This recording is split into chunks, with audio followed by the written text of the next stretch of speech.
Калина Вилковска повеќе од 15 години активно се занимава со музика, но по нејзиниот настап на Гласот на Бугарија минатиот викенд, јавноста ја запозна преку ноќ. Кали, првпат во студиото на Репортер.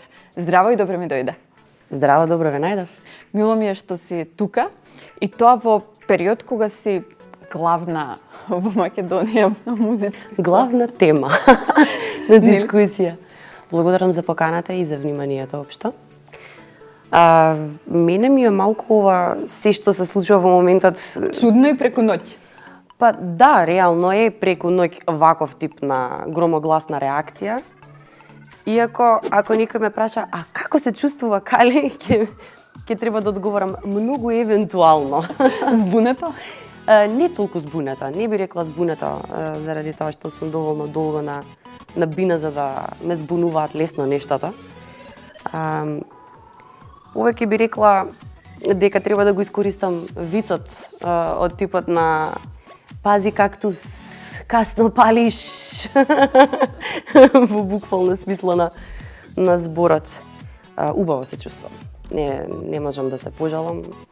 Мило ми е што ета на најнеочекуваниот начин се привлече внимание кое што сега сметам дека треба мудро да го искористам. Како што кажа во самата најава, ти си повеќе од 15 години на музичката сцена активно. Меѓутоа, како ти се случи Гласот на Бугарија? Не класично како што сите претпоставуваат. Да, ја знам дека не си се пријавила сама, затоа не те ми прашав зошто се пријави, туку како се случи. Најчестото прашање е тоа точно.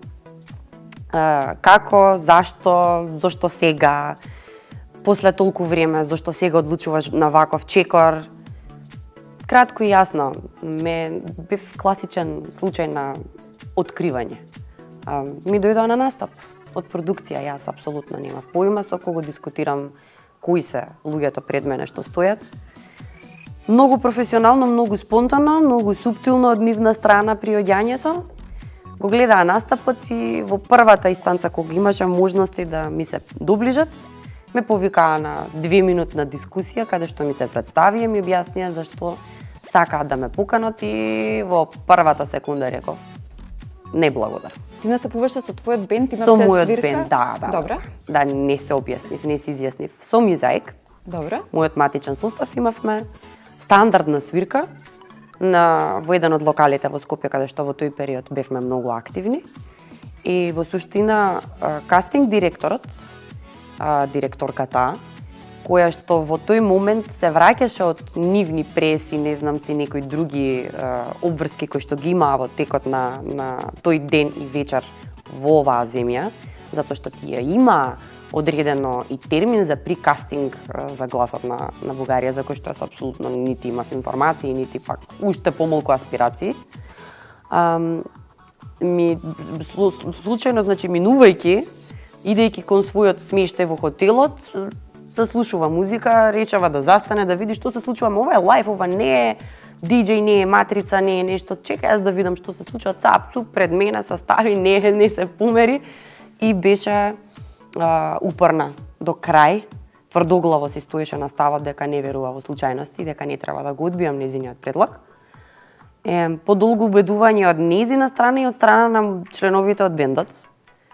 Кажа, Кали, знаеш, реално немаш што да изгубиш, можеш само да добиеш. Пробај. И ме убедија со правите зборови. Добро го продадоа филмот кај мене и заради тоа решив да заминам за Софија. Да, и како што гледаш и самата, значи, реакциите на жирито во првата секунда беа фантастични, значи, навистина излегува на дека да, работите се случуваат заради тоа што треба да се случат така. На твојот настап имаше буквално делириум. Не знам, се фрлаа штикли, се качуваа на столчиња, па не знам, не можеше членот на жирито да се сврти и сите буквално се затепа. Јас сакам Кали да биде во мојот тим. Што те направи толку поразлично, да речеме, од другите учесници? Што те направи толку посебна, што буквално после првата отпеана нота се случи таков, не знам, хаос во студиото? Тоа што е најинтересно и тоа што ми се допаѓа во однос на овој надпревар е тоа што никој не те гледа. Да, тоа е и суштината на војс, нели, те слушаат како пееш. За да биде пореална она вистинска реакција на што значи да допреш некого, е баш да го слушаш без да го видиш, без да имаш било каква претпоставка за каков човек станува збор. И јас како и многу други артисти си носам нешто што е единствено мое, што е уникатно, оригинално. И најверојатно мојата енергија и она нешто кој што го викаат X, допре многу побрзо за разлика од некои други. Тоа не можам јас да го објаснам, најверојатно тие подобро би можеле да го објаснат зашто се реално примателите на информацијата. Јас секако кога ќе излезам на бина се чувствувам дома и мене ми е најпријатно да сум на бина и го правам тоа што го сакам во моментот и сум искрена во тоа. Сега од четворица реномирани музичари кои што се членови на жирито во шоуто, ти го избра Иван Лечев. Зошто? Што го прави па него поразличен од останатите? Пред се километражата. Да, тој е најстариот член на жирито на шоуто. Да.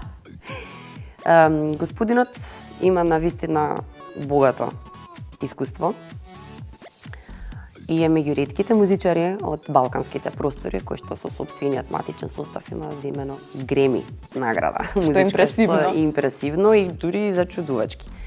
Како и да е, беше тешко да направам избор затоа што барем тројца од жирито ми имаат оставено впечаток. Јас однапред не знаев многу информации, не бев многу баш информирана кој како што и тоа се случуваше се толку брзо. Страшно полна пареа за да можам да прочитам, да ислушам нешта, да видам дали овој човек има сличен сензибилитет, размислување со мене, дали тоа би било мудра одлука, зашто тоа се случува во пар часови. Ви ги кажуваат информациите, вие треба да се снајдете.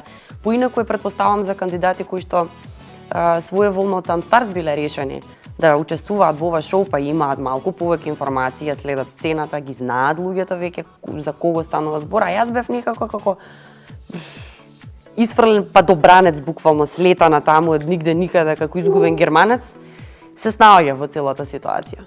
И најверојатно и тоа го направи така интересно. Дали ова првото големо музичко шоу на кое што настапуваш или си настапувала и претходно? Талент шоу? Талент шоу, да. Никогаш претходно. Не, апсолутно не сум имала желба да настапувам на ништо слично. Публиката која што те познава, те знае како пеачката на бендот Мозаик. Меѓутоа, вие сте кавер бенд, настапувате многу, имате буквално настапи низ цела Македонија, а многу помалку создавате своја авторска музика. Зошто е тоа така? Затоа што сме за ќотек. Тоа е една работа. Лоши оправданија. Презафатени сме сите, секој посебно гледано, затоа што сите сме членови во пар бендови, дали од авторски маниери, дали уште плюс кавери. Постојано сме некаде на терен, не можеме да се состанчиме во еден простор во исто време. Логистиката не е лоша страна, апсолутно. Меѓутоа, тоа се само лоши оправданија за нешто што треба да се случи. Ние имавме преработки, наши аранжмани, што може да се наречат и авторски, затоа што се апсолутно различни од оригиналите на две македонски народни песни, изворни песни. Едната е "Со маки сум се родила", која што доби еден скромен убав видеозапис, и втората која што не доби видеозапис, тука има во аудио верзија на YouTube за оние заинтересираните, Калино моме.